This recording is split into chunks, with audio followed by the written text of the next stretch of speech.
This is An Infinite Path, spoken word essays by Niles Heckman, some of which go on to become our documentary short subject films, half of which release freely here through the podcast, all of which can be found through your support at nilesheckman.com.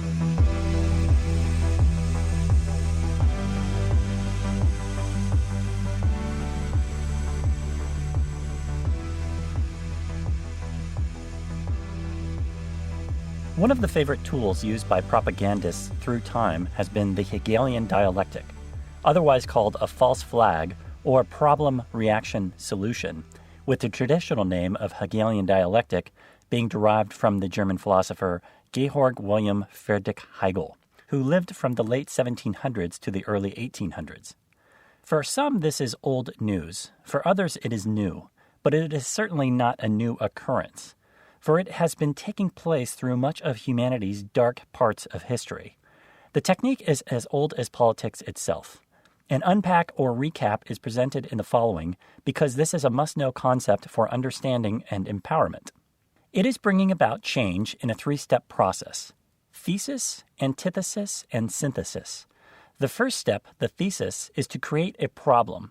The second step, antithesis, is to generate opposition to the problem: fear, panic, and hysteria.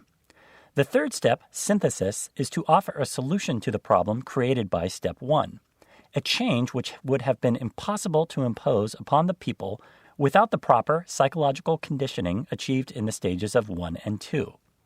A dialectic method is at base a discourse between two or more people holding different points of view about a subject, but wishing to establish the truth through reasoned arguments.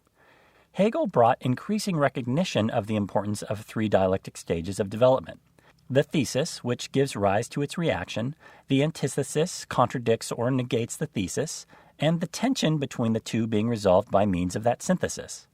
Paul Joseph Watson, in his book Order Out of Chaos, spoke to this recurring dialectic by writing, "It works like this. The manipulating body covertly creates a problem and then directs the media to increasingly focus on it without recourse. The problem could be anything: a war, a financial collapse, a rash of child abductions, or a terrorist attack. The power of the media can create the false perception that a big problem exists, even if it doesn't. Once you have created this problem, you make sure that an individual, a group, or an aspect of society is blamed. This then rallies the population behind the desperate lunge for a solution to the problem. Something must be done, they cry in unison. The people that created the problem in the first place then come back in and offer the solution that the people demanded. Remember, the people screaming for a solution do not know that the problem was artificially created in the first place. The solution to the problem is always a further curtailment of freedom and an advancement of one or more aspects of the New World agenda, whether that is geopolitical expansion, new laws, or the implementation of societal worldviews." So the simple, real deciphering or decoding of this three-step method is a centralized source of power. Exploit a problem, blaming it on others, which is the false flag. The ignorant, self-sleeping masses react by asking the centralized source of power for help, which nearly always entails an eroding of their rights. Give up your rights. It's for your safety. The centralized source of power offers the solution that was pre-planned, which they themselves created before the problem occurred in the first place.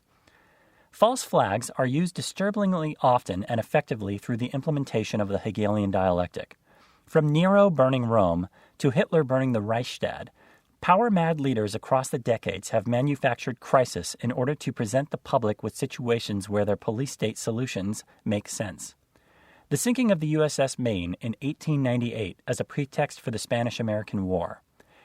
The explosion of Japanese railroad cars in 1931, which was done by Japanese officers as an excuse to seize Manchuria, which was occupied by the Chinese.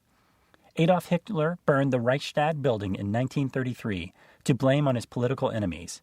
He would later declare that terrorism is the best political weapon, for nothing drives people harder than fear of sudden death.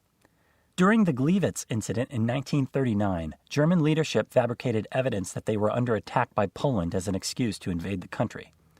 On November 26, 1939, the Soviet Union fired artillery into their village of Mainila, near the Finnish border, to use the attack as an excuse to attack Finland 4 days later.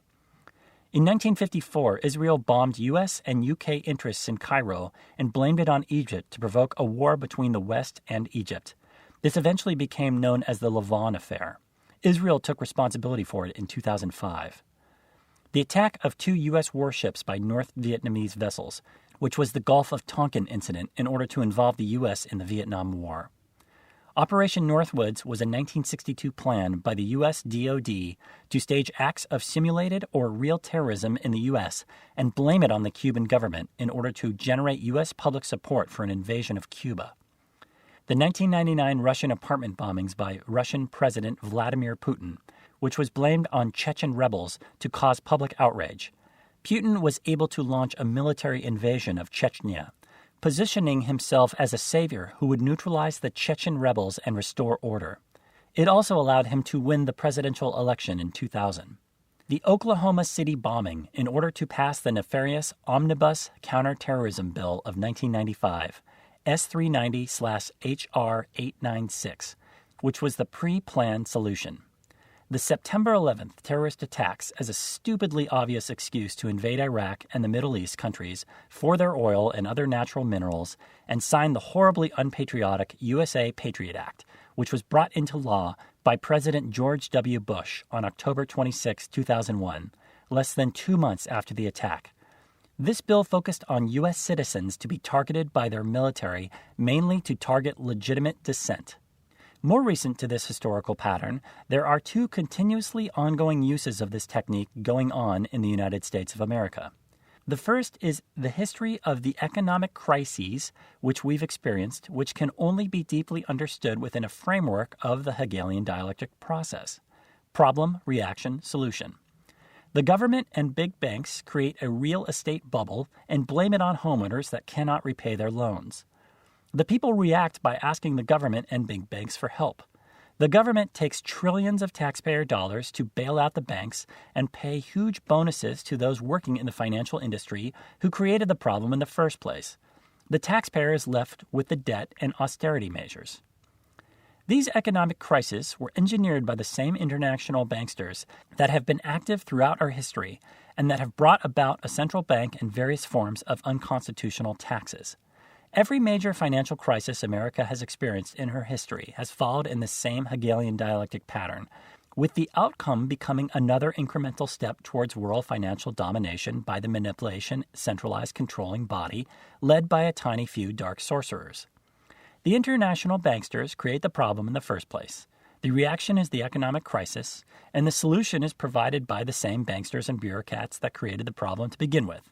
Same story.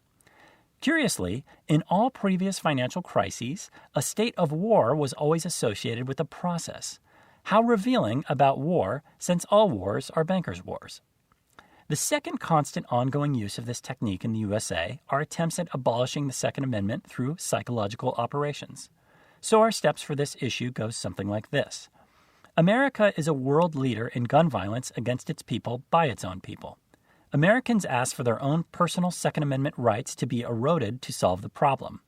Yet funny how their military would still own these weapons.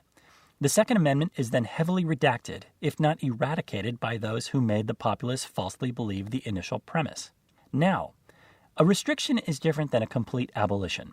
We are a country that is off balance in our gun owning, when any mentally crazy person who beats his wife and has a criminal record can buy multiple military-grade laser Gatling railguns that fire 1,000 rounds per second with no background check at a gun show because of loopholes. Some people demonstrate that they are unfit to own a gun by way of their own criminal, immoral, or mentally unstable behavior. Restrictions on ownership for such people must be intelligently gauged and rigorously enforced in decentralized ways. So it does come down to a balance of ownership in terms of how many guns one can own, what type of guns, how they are acquired, etc.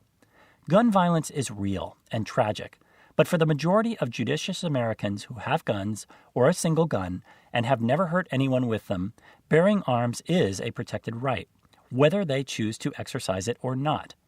Say what you will about guns, but one must acknowledge that owning a gun does empower the individual. Whenever rights are taken through legislation, it's much harder, if not impossible, to have them restored. So much of the American gun-owning populace views restrictions as a step towards eradication and are very hard-line with their feelings on this issue, which is one aspect of what makes America both simultaneously a great country, but still in many ways the Wild West. When world society is educated, noble, principled, and greatly distinguished by its intellectual and emotional maturity, then there will be little necessity for guns. Yet we are not anywhere close to that. The perception that we have already somehow achieved reasonable standards of cultural sophistication and international democracy is a total fiction, for we have achieved nothing of the kind anywhere on Earth. Behind the veneer of orderly governance and elected officials is a seething mass of corruption. These corrupted sources originate a large percentage, if not the majority, of the shootings in the United States via their psyops, carried out in different ways. Most of the times, real people do die, which can ruin lives and shatter families, yes. But the killings are almost always happening not from a bottom-up source, but from a top-down one. Meaning it's not a crazy loner individual, but more a pre-planned set of circumstances from a manipulating centralized source of power and resource, which has used the individual as a patsy. For other shootings, sometimes no one dies except for fake people whose AI-created pictures you see in the headlines. Deception is deception. Truth is truth. The Hegelian dialectic is truth. The misuse of it is deception.